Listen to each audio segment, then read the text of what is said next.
So we're going to start out. Some life perspective. An interesting 48 hours for you. Saturday night, Taylor Swift and your daughter, a couple minutes ago, sworn in as the city's 46th mayor. Give me some life perspective. I would say my daughter was not nearly as impressed as she was by Taylor Swift. I'd say that was much more impressive. But no, it's been an incredibly joyful time with my family, both to get to spend valuable time with them. They've been able to be a part of all this process. And I think we all feel a real shared love for the city and a real shared responsibility that we want to try to do everything within our power to deliver for every single resident of the city. And so I think we're all ready to get to work. But this morning was really moving. I mean, it was powerful to see almost 2,000 people, 1,700 people in this auditorium today who care about and are committed to the future of Denver. I think this is the largest crowd we've ever had for inauguration, someone told me this morning, and so that's pretty exciting, but mostly it's just you could feel the energy, and that's what I'm really grateful for. There are a lot of people counting on you to bring change. Yeah. Is that scary? It is. It wakes me up a little bit in the middle of the night, but I think it's a healthy amount of anxiety.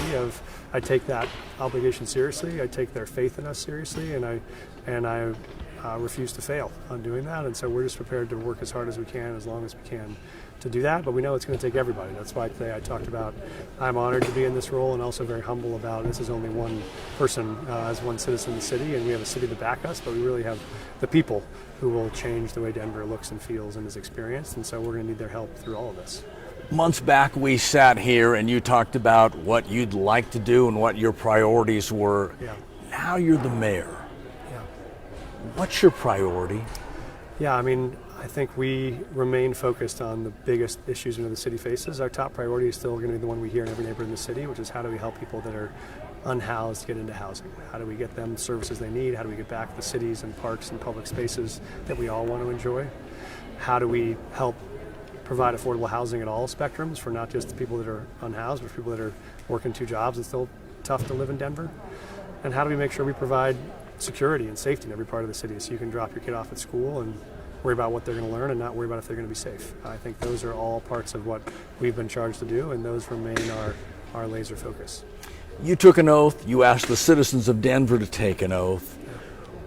What should the people of Denver expect as far as a timeline? There's going to be a time they're going to hold you accountable. They're going to want change. Yeah. What's a reasonable amount of time before the citizens say, what have you done? Yeah. What they should expect is that we will start fast and furious on day one working on these issues, and we will stay at it relentlessly until we make progress. And so for us, there's no finish line. It's not we're done in 30 days or 60 days or 1 year. It is every day is a process of what are the things we can do to make the city better for each of us each day. But they should expect that we will come out running hard and running fast, and including everyone in the city that is able to be involved, because it's going to require that kind of collective action. But they should expect that they will not see us rest and will not see us sit long with defeat. We know these problems are hard. They're not going to be easily solved or solved quickly, but we do think if you stay at it over and over and over again with a broad coalition, you can change the way the city feels. Mayor Hancock passed the baton to you a few minutes ago. When your term is over in 4, 8, or 12 years, what do you want people to say about you? What I hope they'll say is less about me and more about the city. I hope they'll say if you come to town 8 years from now and you jump into a cab or an Uber and you say, hey, what's the city like? They'll say, oh, it's a great city. I mean, it is vibrant. We got great businesses. We got great economy. We got great culture. It's actually affordable. I can still live here and my kids still live here. And it's safe. Yeah, I leave my door unlocked at night. I would take my kids out for a walk in the neighborhood. I never worry about safety. If that's the way people describe Denver as feeling, I would feel incredibly grateful and proud, no matter how many years it took. Tough question here. If you were to describe the city you've inherited with 3 adjectives, what would it be? I think it is hopeful. I think it is frustrated. And I think it is cautious. I think they want to believe that big changes are possible.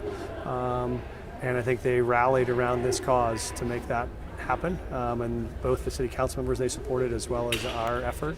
These are all people who have a real sense of hope, who have a sense of possibility, and they're willing to do whatever it takes to deliver it. So I think actually if I had to say what I feel today, this moment, is a sense of hope, a sense of optimism, and a sense of call to service. I think people are ready to go to work, and so are we.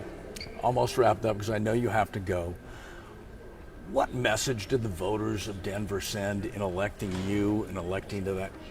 Let me ask again. What message did the voters of Denver send in electing you and electing the council that you saw sworn in today? I think the voters of Denver have said we want a new dream of Denver. We want to believe that big things are possible in this city, and we want a coalition of leaders who might not all agree on everything, but are going to work relentlessly together to actually deliver that. It's not going to be squabbles, it's not going to be turf wars, it's going to be all of us committed to the same outcome and relentless in our pursuit of it. I think that's what people were looking for, is a big vision, a real plan to execute, and the tenacity to stay at it, and that's what we'll bring. As you now select your leaders, Yep. the department heads of the city, what message will you be sending with those selections? I mean, we're looking for people that share the charge you just described the city giving to us. They want people who have big vision, who can be transformational leaders, who can bring people along with them, who can represent the great diversity of voices and perspectives in this city, and have the courage to just keep working on hard problems until we break through. And people who will serve the city before themselves, who will see themselves as part of a team. It's not about how many times you get the ball, it's about how many times the team puts points on the board, and that's what we'll build the team to do. Crime and guns. Yeah. Nuggets win the championship, shooting after the celebration, Yeah. also on the day of the parade, problems at East High School. Yeah. What do you say to people that are afraid to come to downtown? Yeah, this is going to be a top part of our priority, is making sure you feel safe in downtown, you feel safe in every part of the city, but we do know downtown is the economic engine for the city, and it's the economic engine of the state. If you don't feel like downtown Denver is a place you want to go to dinner or go to a show or bring a convention or have a business, then we can't recover. And so that is going to be an incredibly intense part of our focus, is making sure we get downtown Denver back as a place for commerce, as a place for living, as a place for art and recreation and culture, and as a place where you can sit on a patio and let your kids run around in the 16th Street Mall behind you and not worry about their safety. That's what we have to do if we're going to convince not only our own residents to come back to downtown, but our visitors to come back also. And what's a reasonable timeline for the people of Denver to see a difference in homelessness? I think we're going to work. I think we're going to work hard in the first year to show real change. And I think if we're successful, we may see it even earlier than that. But we'll talk tomorrow about our plans for the first 100 days. And I think we have some real ambitious plans to get to work on this very quickly, so we can bring change quite quickly, because that's what people are ready for. Mayor, congratulations. Thank you, sir. It's an honor.